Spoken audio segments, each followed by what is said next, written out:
아이들이 성공하면은 떠오르는 이미지가 뭐냐 했을 때 직업에서 자산으로 좀 옮겨가는 그런 현상, 돈에 대해서 가치를 더 크게 부여하는, 일단 돈을 벌고 나면 행복해질 거다. 그게 제일 행복에 대해서 무지한 사람들이 하는 말이라고 하더라고요. 그러니까 행복이라는 속성은 절대 미루면 안 된다. 그 한계를 이제 쾌락의 쳇바퀴라는 표현이 있죠. 그렇게 계속해서 더 큰 부를 원하다가 퍼져버린 거죠. 저도 인생에서 지금까지 제일 행복했던 때가 아내하고 연애할 때.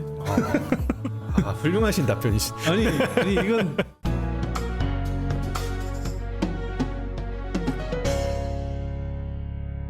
안녕하세요. 선대인경제연구소 선대인 소장입니다. 선대 인터뷰, 이 슈퍼리치보다 해피리치를 꿈꾸라의 저자 한지우 작가님 모셨습니다. 와, 초대해 주셔서 영광입니다.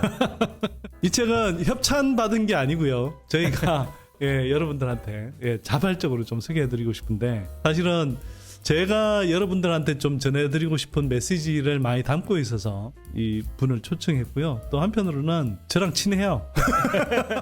저희 선대인경제연구소의 투자 스터디가 2개 돌아가고 있는데, 그 투자 스터디의 멤버이기도 합니다. 투자 스터디를 몇 년간 또 같이 하면서 그 과정에서 또 느낀 바를 정리하신 책이기도 해요. 그래서 저희 연구소 회원, 또 저희 선대인 TV를 구독해 주시는 분들한테는 단순히 돈을 많이 버는 것을 넘어서서 결국은 궁극적으로는 인생에서 행복해지기 위해서 돈이 필요한 거잖아요. 그런 관점에서 여러분들한테 상당히 좋은 메시지를 담고 있는 책이다, 이런 생각이 돼서 모셨습니다. 본인을 짧게 그래도 다시 한번 소개해 주시면. 네, 저는 성대인 소장님의 오랜 팬이고요. 미래 세대에게 인문학 교육을 하고 있는 응용인문연구소 소장을 맡고 있습니다. 반갑습니다. 이 책 슈퍼리치보다 해피리치를 꿈꿔라. 이 책 지금 뭐 엄청 잘 팔린다면서요? 교보 베스트셀러에도 올라 있고 막 그러던데. 조금 이제 여러분들 도움이 많이 필요한 시기. 청소년 분야에서는 그래도 1위를 하고 있는 거죠. 그래요? 네네. 네. 이 책을 쓴 배경은 뭔가요? 일단 저도 이제 투자를 하고 있고 이제 아이가 나오면서 다음 세대한테 이 돈과 이 부에 대해서 어떻게 설명을 해줄까에 대한 좀 고민이 들더라고요. 그러면서 이 돈에 대해서 관심을 갖고 조금 인문학의 관점으로 바라본다라는 거, 그게 어떤 의미일까에 대해서 제가 호기심을 갖고 투자를 하면서 드는 여러 가지 생각들을 좀 정리해 보았습니다. 이 준비해온 슬라이드가 있는데요. 이거 보면서 제가 좀 한번 여쭤보고 싶은데, 첫 번째 슬라이드에 뭐 성공하면 떠오르는 사람은 어떤 사람인가요? 이렇게 돼 있는데, 이게 보면 2000년대부터 2010년대까지는 의사, 변호사, 회계사, 변리사, 우리가 흔히 말하는 사자들, 그다음에 대기업 사원 뭐 이런 사람들이고. 근데 제가 좀 놀란 게 2010년대 지나와서부터는 건물주, 서처 000폴에 사는 사람, 고급 수입차 타는 사람, 뭐 포르쉐 같은 거 이야기하는 거죠. 연예인, 이게 제가 보기에는 상당히 좀 놀라운 변화 같은데, 도대체 왜 이런 성공의 기준이 바뀌고 있는 거죠?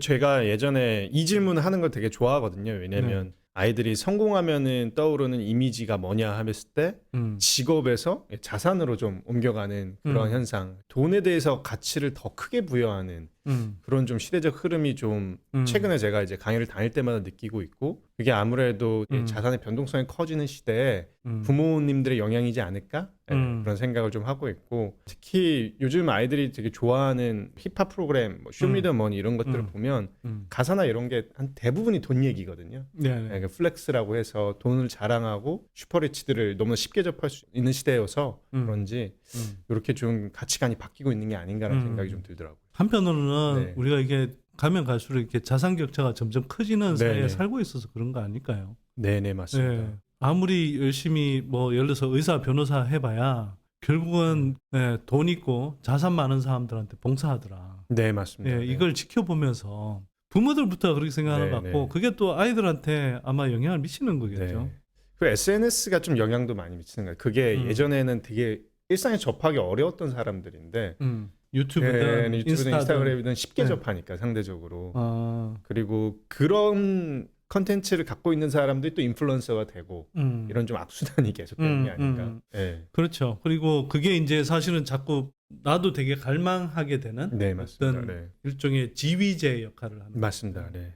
그 로버트 프랭크라는 미국의 경제학자가 지은 책 중에 사치열병이라는 책이 있는데, 그 책이 이제 이야기하는 게 사실은 이제 이 자산 격차 또 부의 격차가 자꾸 커지면서 이른바 그 최상위 부자들 이제 부의 수준이 점점 올라가면서 그 사람들이 소비하거나 소유하고 있는 어떤 물건, 부동산 이런 것들이 점점 이제 고가가 되고 커지잖아요. 소득이 안 되는 사람들조차 자꾸 이제 그런 소비의 상향 열풍, 상향. 그래서 이제 사치 열풍이 네네. 일어난다 이렇게 이제 그 사람 이야기하는데 한국 사회에서도 우리 청소년들이 성공의 기준으로 이렇게 직업에서 자산으로 옮겨가고 있다는 게 그런 흐름하고도 또 비슷하게 맞물려 있다는 생각이 좀 들기도 하네요. 네. 네. 아이들이 그 노동에 대한 개념이 좀 달라지는 것 같아요. 그러니까 노동을 오히려 돈의 그런 교환 가치로만 보는 돈을 많이 벌어서 빠르게 은퇴하는 거. 그러니까 이제는 큰 부자인 슈퍼리치도 이제 조금 부족하고 빠르게 부자가 되는 영앤리치 예, 이런 또 키워드가 이렇게 나오더라고. 젊었을 때 슈퍼리치가 되는. 네, 네. 그러니까 더 이렇게 부를 또 요구하는 시대가 아닐까. 예. 그 코로나 시기 때 좀 더 심해진 것 같죠. 네, 좀 많이 확실하게 그렇게 된 것 같습니다. 그리고 자주는 아니지만 일상에서 그렇게 우연히 부동산 투자나 예, 가상화폐 투자, 주식 투자로 좀 부를 조금 이룬 사람들 목격이 되니까 예, 그래서 조금 더 나도 할 수 있지 않을까 이런 생각들로 예, 받게 된 것 같습니다. 근데 영앤리치가 되면 행복한 겁니까? 제가 그래서 아이들에게 야 영앤리치가 되는 게 과연 행복할까 그러면은 한 90% 이상이 당연하죠 이렇게 반응을 하거든요. 돈이 젊었을 때 많은 게 큰 의미가 있다고 생각하는 세대들이어서 조금 그걸 교정해주기 위해서 조금 책을 쓴 또 목적도 있습니다. 그래서 실제 심리학의 연구들을 보면 특히 이제 영앤리치뿐만 아니라 요즘 아이들이 되게 좋아하는 게 금수저. 그러니까 금수저가 아니면 노력해봤자 예, 우리가 이제 부자가 되긴 힘들지 않냐 이런 또 되게 회의적인 생각도 많이 있는데. 그 두 가지가 사실이 아니다라는 걸 밝혀주는 연구들이 있다 보니까 그 연구를 그래요? 좀 제시를 하면서 아이들한테 꼭 금수저가 아니어도 영앤리치가 아니어도 행복할 수 있다 그런 메시지를 좀 전해주고 싶었습니다. 다음 세대에게 올바른 부에 대해서 어떻게 설명해 줘야 되나요? 그래서 제가 스스로 저에게 이런 질문을 던져보았거든요. 네. 던져보니까 나는 과연 얼마나 아이들에게 알려주기 전에 부에 대해서 제대로 알고 있을까에 대해서 좀 부끄럽다는 생각이 들 정도로 무지하더라고요. 그래서 돈을 버는 것에 대해서는 이제 스터디를 하면서 조금씩 알아간다는 생각이 있었는데 진짜 진정한 풍요로움이나 이런 정서적 부에 대해서는 난 진짜 모르구나라는 생각이 들어서 그것에 대해서 스터디를 해서 책으로 써서 아이들에게 이제 알려주고 싶었던 것이죠. 이게 오늘 나온 한국경제 이제 기사인데 행복 극대화 연구 나왔다라고 해서 이게 반은 맞고 반은 틀린 얘기입니다. 그러니까 소장님도 예전에 방송에서도 한번 언급하신 게 있는데 행복의 결별점이라는 게 있어서 돈과 행복의 연관성에서 돈이 행복의 일정 수준까지는 정비례하면서 행복에 기여를 하는데 일정 수준이 넘으면 더 이상 행복에 기여하진 않는다라는 거죠. 예, 그래서 소장님도 그 얘기를 종종 이게 언급을 하시는데 이 가치에 대해서 조금 우리는 알아야 되는 거 아닐까라는 생각이 들고 저 개인적으로도 우연히 이제 스타트업을 하면서 주변에 빠르면 20대 후반, 늦으면 30대 초반에 회사를 창업하고 엑시트하면서 큰 돈을 번 아이들 그리고 또 이제 투자 스터디를 하면서 또 이제 투자로 주식으로 돈을 번 사람들을 슈퍼리치들 보면서 딱히 별로 행복해 보인다는 생각이 안 들어요. 그래요? 제가 좀 독특한 걸지 모르겠는데 네. 뭐 소위 얘기하는 그 명품 자동차, 네. 뭐 좋은 동네 살고 하는데 네. 나보다 얼마나 더 행복할까에 대해서는 그렇죠. 저는 약간 좀 네. 예, 네. 그 가까워지면 가까워질수록 별거 없네라는 생각이 좀 들더라고요. 예. 네. 이것에 대해서 조금 우리가 사회적으로 좀 통념은 돈이 많아지면 행복해질 거다. 그리고 제가 이 책을 쓰니까 제 주변에 많은 분들도 일단 돈이 많아야 되지 않아라는 의견을 많이 주시더라고요. 뭐 질타도 좀 해주시고 그런데 이제 그거에 대해서 조금 이제 제대로 이해를 해보면 생각이 바뀔 수 있다는 것이죠. 그래서 뭐 제가 이제 그런 이야기 많이 하죠. 뭐 돈을 많이 벌면 벌수록 사실 한계효용 체감이 굉장히 빠르게 일어나는 것 같다. 이런 이야기를 했는데 사실 우리가 물질적으로 되게 막 가난한 상황에서 뭔가 딱 필요한 어떤 기본적인 어떤 욕구들을 충족하는 거는 돈이 있으면 굉장히 많이 해결할 수 있고 또 어느 단계까지는 분명히 이제 말씀하신 네네. 대로 이제 어느 정도 하죠. 네. 예, 돈이 있는 것이 행복감을 증진하는데 뭐 예를 들면 자기가 좀 더 좋은 물건을 쓰고 또 좋은 집에 살고 하면 당연히 그게 만족감을 올리지만 그 일정 단계를 넘었으면 진짜 그렇게 별로 기여하는 것 네, 같지는 맞습니다, 않아요. 맞습니다. 저도 체감적으로 그런 걸 많이 느끼고 그래서 사실은 국가별로도 이스털린의 역설이라고 그래서 맞습니다. 어느 정도의 이제 그 어떤 국민소득 단계를 넘었으면 국민들의 어떤 전반적인 행복도 웰페어가 그렇게 증가하지 맞습니다. 않더라 이런 네네. 연구 결과도 있는데 근데 한국 사람들은 제가 보기에는 그럼에도 불구하고 왜 이렇게 막 부자가 되고 싶어서 지금 난리인 상황이 돼버렸죠. 제 책에도 조금 언급하긴 했는데 네. 고려대학교의 이제 허태균 교수님께서 이제 그 어쩌다 어른이라는 방송에 나와서 그거에 대한 이유에 대해서 설명을 좀 주셨는데 예. 한국 사회가 아무래도 압축 성장을 하다 보니까 좀 이제 가시적이고 눈에 보이는 것들 그런 것에 조금 집중을 하는 그런 경향성이 있고 또 이제 미국의 영향을 아무래도 경제나 이제 학계에서 영향을 좀 많이 받다 보니까 네. 미국식의 이제 좀 자본주의가 좀 정착이 되었고 그리고 마지막으로 무엇보다 이제 아이들이 접하는 미디어 영향이 가장 네. 큰 영향이 아닐까 하는 생각을 좀 하고 있습니다. 전 개인적으로. 네, 네. 근데 로버트 홀딩이라는 분은 어떤 이야기를 하셨는데요? 로버트 홀린이라는 분은 우리가 가장 행복에 대해서 무지한 발언이 일단 돈을 벌고 나면 행복해질 거다. 그게 제일 행복에 대해서 무지한 사람들이 하는 말이라고 하더라고요. 그러니까 행복이라는 속성은 절대 미루면 안 된다. 행복이라는 걸 여기서 감각이라고 표현하거든요. 그러니까 네네. 우리가 어떤 기관을 사용하지 않으면 그 감각이 둔해지고 그 감각을 잘 인지하지 못하게 되는데 행복도 그런 속성이 있다라고 이야기를 하더라고요. 그래서 우리 선진국들을 보면 과거보다 더 많은 것들을 소유하게 되었지만 그럼에도 불구하고 더 우울해졌고 정신적으로는 더 피폐해지고 더 자살지향적이고 스트레스를 받고 있는 걸 보면 물질적 부가 행복과는 꼭 연결되는 건 아니다. 그래서 행복이라는 걸 제대로 알고 돈 때문에 행복을 포기하지 말자라고 주장을 하고 있습니다. 그러니까 사실은 이 제목 진짜 되게 와닿는데 이분이 쓰신 책 제목이 행복을 내일로 미루는 바보 이렇게 돼 있네요. 네네. 사실은 그 행복이라는 건 어떤 다른 책에서 이제 정리하기는 좋은 사람과 맞습니다. 맛있는 밥을 함께 먹는 경험이 축적되는 것 대유법인데 그러니까 자기가 좋아하는 어떤 사람 관계가 있는 것이고 그러면서 그 사람과 함께 좋은 경험을 쌓아나가는 것이고 결국 하루하루 축적이 돼 나가면 그게 아 내가 행복하게 살고 있구나 이런 뭐 만족감을 느끼는 맞습니다. 것일 네. 텐데 한국 사회가 사실은 돈 하면서 돈 벌면 그리고 행복해지겠지 하면서 사실은 진짜 일상에서 하루하루 행복한 경험들을 멀리하거나 오히려 축소하는 맞습니다. 예, 그런 네. 흐름이 좀 나타나고 있는 거 아닌가요? 그 특히 이제 음. 치열한 입시 경쟁이 저희 한국 사회 문화기도 한데 네. 이게 이제 사회에 진출하고 나서는 이 입시 경쟁할 때 이제 줄을 세우잖아요 성적으로. 네. 근데 그런 성향들이 우리 안에 내재되어 있다 그러더라고요 한국인들 안에. 그러니까 성적으로 이제 무언가 이제 등수를 매기기가 좀 어려우니까 네. 이제 부의 숫자가 이제 성적으로 이제 대신되는 거죠. 성적이 부의 숫자로 바뀌는 거죠. 그러니까 네. 뭐 10억을 벌어도 20억 번 사람들에 비하면 아직 그러니까 그런 식인 거죠. 계속 상대적인 맨날 부가. 이렇게 위만 쳐다보고 네네 맞습니다. 아래는 쳐다보지 않으면서 이제 밀리어네어라는 표현이 원래 이제 네. 부자의 전통적으로 되게 네. 상징 같은 표현이었는데 이제 네. 밀리어네어는 중산층이다.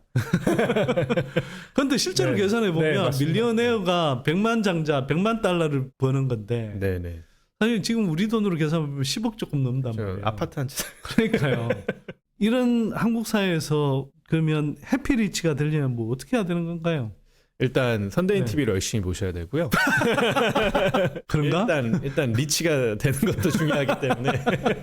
그러니까 저는 돈이라는 거가 이제 네. 되게 일본의 작가 중에 그 혼다켄이라는 작가가 있는데 돈에 네. IQ와 EQ가 있다라고 설명하는데 표현이 되게 좋더라고요. 돈에 IQ가 있고 EQ가 EQ가 있다. 있다. 예. 그러니까 IQ는 돈을 버는 방법, 그러니까 돈을 벌기 위한 지식적인 측면. 네네. 돈의 EQ는 돈을 벌기 위해서 요구되는 우리의 이제 감성 지능 같은 건데 어떻게 보면 크게 얘기하면 부에 대한 통찰력 그리고 일상의 사소한 것들에서 행복을 느끼면서 그 행복감을 유지하는 것들 그리고 지금같이 이제 변동성이 큰 이런 자산 시장에서 나의 그러한 가치를 잃지 않고 꾸준히 투자를 하거나 뭐 사업을 하거나 그런 것들 그런데 이제 돈의 IQ는 선대인 TV에서 배울 수 있다.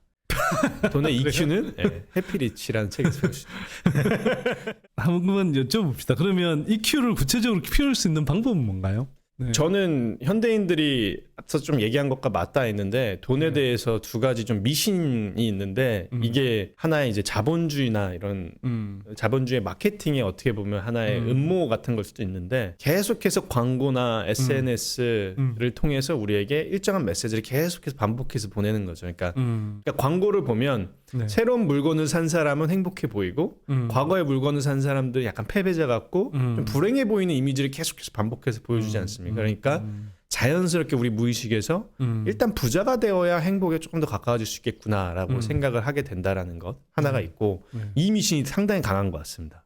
그리고 이 쾌락적인 차원이 있고 정서적 차원의 두 가지로 아리스토텔레스라는 철학자는 구분을 하는데 뭔가를 더 소유하고 더 좋은 음식을 먹고 좋은 차를 타고 좋은 집을 사는 방식으로만 행복이 증진될 거다라고 믿는 것. 이 두 가지 미신에 우리가 벗어나야 된다. 거기에서부터 좀 시작을 해야 될 것 같습니다.